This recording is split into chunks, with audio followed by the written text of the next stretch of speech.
Welcome to our first theory video for Severance Season 2. You got Dan, Xander, and Jules here. We're all loving the season, so we wanted to see what you guys had to say. There's a lot about Helena, obviously, and a lot about Miss Casey and Gemma. They're the two big things, right, that people want to talk about right now. So we're going to discuss about that. We have a video submission from one of our Discord members. If you want to be in the video like Jen is at the end of this video, just DM me on Instagram or Twitter, and we'll get you in the video. So I think it's a lot of fun. Good way to get people involved in these videos. All right, first up is someone who is sure on their opinion on Helly. And then the second one that Jules is going to read gives a little more detail on what could be going on with Helly/Helena. So Xander, what we got? All right. This first one is from @Gwenifer. It is, Helly is in lockout mode. We saw it in the list with the overtime contingency. That is the answer. End of story. Okay, so Very they're confident. Sure. Very confident. They're sure. So the next one is going to go perfectly into this because they give us other options other than lockout mode, as Gwenifer says. So there's other options. If you go back to season 1, when they flip the OTC on, or when they're reading the manual, there's these other options of what mode you could be in. Because I was like, how could she be Helena down there on the severed floor if she didn't get reintegrated? And then in the video we had for episode 2, if you guys want to watch that, I'll link that at the end. I was like, how she didn't get reintegrated? How? And then these two talked me into it. If you can turn the OTC on, why can't you do it the other way? So this next comment's going to clear it up even more. Okay, this is from Disappearing Boy 2010. In season 1, when they triggered the OTC, you saw different menu options such as clean sweep, lullaby, and open house. I think open house is the opposite of overtime contingent, and an outie can be an outie on the inside when triggered. An open house, you are inviting something from the outside to come inside. This is what I think they are using with Helena so she can be on the severed floor. Yeah. Sounds pretty good to me. So, the first one is sure. This person is saying, these are the possibilities. Which one do you guys like more? I think regardless of what it regardless of what it is called, they're both right. They're both right. Yeah. I agree. Okay. It would make a lot of sense. I was also thinking about it more in depth, like practically, you'd probably want to be able to do the same thing with an innie and an outie. Say like there's a family emergency and someone dies. You probably want to be able to flip them to their outie on the severed floor to like take a phone call or you know what I mean? Yeah. Like do something. They probably have a contingency especially someone like Helena. Yeah. Yes. Okay. Which, kind of makes me upset because I really like Helly R as a character, and it's kind of like she's dead now. I do have a theory Not necessarily, because I do have a theory that the other innies are going to figure it out, be like, yo, you're not acting like yourself, and maybe go to the security room and flip her on again. How long would that last for? I don't know, but it's going to cause serious distrust, especially with Mark's character, to be like, yo, I need my team, not this bullshit you're pulling, having an outie be present with us, acting like spying for you. Right. So yeah. I think there's a way we see Helly R again this season. It just makes me sad. I like her so much. She's such an in-depth character. I think that they'll find a way to bring her back. People like her too much. Yeah, she's great. She can't be gone forever. She can't be, but yeah. But also, I'm on board with this. How many times do you think they've set Irv to clean sweep? Oh my God. Yeah, over under 10. Over under 10 and a half. I don't know. A lot. Every time one of those paintings. So whatever, how many paintings are in that room is how many times he's been there. Yeah, the testing floor. Yeah. And that's where Gemma/Miss Casey is right now. And these next couple comments deal with that. So let's get into those. The first one is from Dana White MMA. I wonder if it's actually Dana White. Like big fan, Dana. Yeah, this is you. Big fan.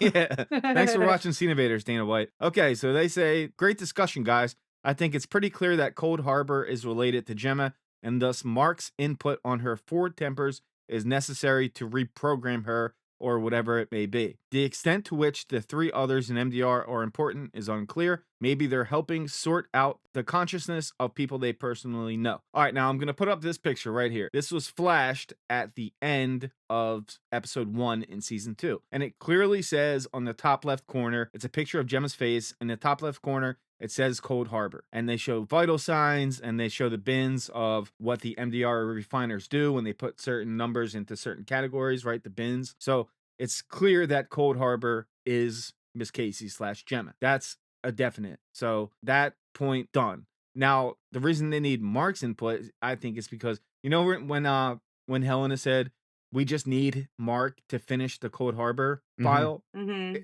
It's because it's his wife, and he Yes. has 100%. so They're doing it all on intuition. It's Yeah. because it's his wife. Yeah. So for him to work on that file specifically is definitely that reason. So yeah, you're onto something here. The reason they need the 3 others, the last part of your thing, is because he said he needs his team or he's not going to do it. So they're like, okay, we're kind of screwed here. We got to get you your but team. I wonder if he's talking about that like in a broader sense. Yeah. Okay, go on. Like why They those were- 3 specifically were they on that team with Mark in the first place? All right. It feels like they were probably brought in because they have like a close relationship on the outside with someone that we haven't quite seen or heard of or Yeah. something yet. Yeah. Someone else they're trying to rebuild. All these people are connected to on the outside. That just brought up something in my mind.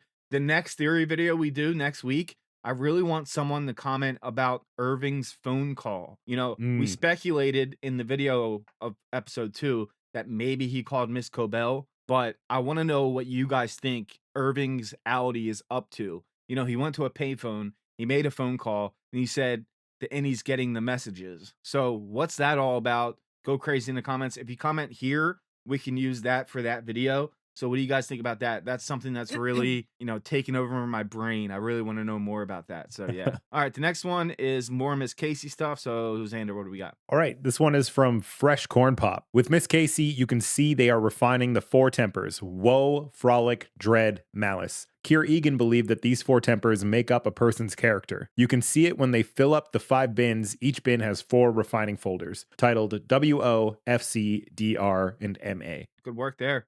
Good stuff. So That is really cool. I want to know what does that have to how does that connect to the water thing? Yeah. Although my brain, as I was saying that though, I'm wondering if it's maybe like a fountain of youth kind of euphemism. Okay. Could be. I like that. But I don't know. I would like to know what everyone else thinks on that though. Yeah, I mean, it's really cool. And do you guys think we'll see Miss Casey again this season, or she won't show up at all? I think by the end of the season. Yeah, by the end. At the very least, they're going to have to use her as some kind of leverage against Mark. There is a bar at the top of that picture that we were looking at that says 68%. Yeah. So I'm thinking, I don't know how fast that moves, but she's probably pretty close to being done, whatever done is. So yeah, maybe we'll see that by the end of the season. She's like back or turned into whatever Lumen's trying to make her into, Now, are you guys team clone or your team she's brain dead and they somehow found a way to revive her through the Severance program, or neither? I don't think it's a clone. I don't think she was brain dead. I feel like they, I don't know, healed her in some way and probably like cryogenically froze her brain. And they're unfreezing it and rebuilding it right now, kind of thing. All right. The next couple have to do with the Kier of it all. I don't know if that makes sense, but like I want that to be a title of an episode. the Kier of it all. Yeah, right. That would be the finale for this season. So we saw Helena's father call Helena a fetid moppet, which means a child who stinks. Basically, that's what it means, right? So this person's wondering why they talk like that. So it's Big Cliff 5178 says Helena's father is saying that fetid moppet or whatever. That's what he said. Well, that's very old time speak. So, has some sort of Kier's conscious been going through all of the Eagans? I love that. What do you guys think about that? Cool. Interesting. Yeah. That's sick. We serve Kier. Everything's about Kier. All the paintings. Kier's in all the paintings. And Xander, you had a theory last week when we did the episode review that they're trying to make Helena's father live forever. But what if Kier's consciousness is in their father already? Before we go on, I just saw a really cool thread on Reddit that was talking about how the only reason they're using all the Kier stuff constantly is because they're trying to subconsciously, they're trying to rebuild the original Kier with the MDR program, and they're trying to subconsciously influence them to make them just think and see like Kier. That's why all you see is Kier things. It's a really cool idea. Yeah, I like that a lot. Creepy though. Creepy. Well, the last comment deals exactly with that. So, Jules, what we got? All right. This is from Noel Crenshaw, 7969. Nice. I'm convinced that the end goal is to either resurrect Kier or to help the current CEO, Helly's dad, live forever, as it were. Either way, they're trying to futz with the life and death. I like that phrasing. Futz with life and death. I think that's spot spot on. Futz with on. it. I think that's spot on. and they're the two main thing that the three main things I wanted to focus on for our first theory video. Obviously, there's so much to get into when it comes to Severance. So, what other theories are going through your guys' brain? But I think these are all pretty spot on. You know, I'm not gonna say Oh they're yeah. 100% right yet. You know, things could change. I did see a lot of comments in our video saying, I don't know, I think that is Heliar. So some people are still on that fence. I'm not. I do think it's Helena. You guys I agree? think it's Helena. Oh yeah. That's just Yeah. so juicy. You Yeah, have it an is. Audi down there and it's an Eagan. That's Yeah. just too cool. Yeah. Yeah. And they're focusing so much on the whole OTC thing. I feel like it'd be dumb for them not to take that opportunity Yeah. to be like, oh, we can literally flip the switch on you. Like, Yeah, seriously, right? Yeah. So, all right. Well, what do you guys think? We're going to do many more of these theory videos. It's a lot of fun to get you guys engaged. So, Jen, lead us out. Hey everyone, my name is Jen, and I've got a couple theories regarding Severance after watching episodes 1 and 2. So my first theory, going back even to season 1, are that the 4 bins in the micro data refinement team, they obviously correspond to each of 4 of Kier's tempers, but I also think that each of the micro refiners corresponds to one of them or is more prone to one of them. I think that Mark is woe, Irving is frolic, Helly R is dread, and Dylan is malice. I also think that their initial stands for something deeper because they're also being tested as a severed. So I think Mark S, not just being scout, is also because he's selected to be severed. Dylan G is like the grunt or a guinea pig. I think that Irving B is a beta test since he's been there for so long. And Helly R is a researcher, maybe even more of a reporter this season. And the reason why is because I don't think that Helly R is returned yet. I think it's Helena. And here's reasons why. First off, the way she ran off the elevator, hesitating to give Mark a hug, her attention to missing where the surveillance cameras are, because I think obviously she used them to watch what was going on undercover. So she's like, where are the surveillance cameras? How am I going to, keep up? I also thought she had weird eye contact with Milchick in the break room after they watched that really weird new Keanu Reeves spoken video. Also, I think that the way that she lied with them, especially calling her Audi experience boring, and then the night gardener, I'm with Irving, I call that complete bullshit. Also, when she was walking with Mark, the way she differentiated between the innie and the Audi, completely different than how she felt in season 1, especially with Dylan and his son. Her wanting to just kind of, even Mark noticed that his face was the way she was just so aggressive. I think that was Helena's real personality coming through. I also think that in this episode, especially the way she kind of looked at Drummond, I think that they totally are in on it. I think that it's Helena that's undercover. I mean, why would they let Heliar back? She's unpredictable, unstable. She already tried to kill Helena, themselves each already. So I don't think that's going down. I also have a theory about Cobell. I think that she's going to be fighting her own battle to get back. And I think that she's going to be fighting to prove reintegration is possible, especially since her herself is severed, especially if she doesn't take the job. I think she's not going to want to let Lumen have that control over her anymore.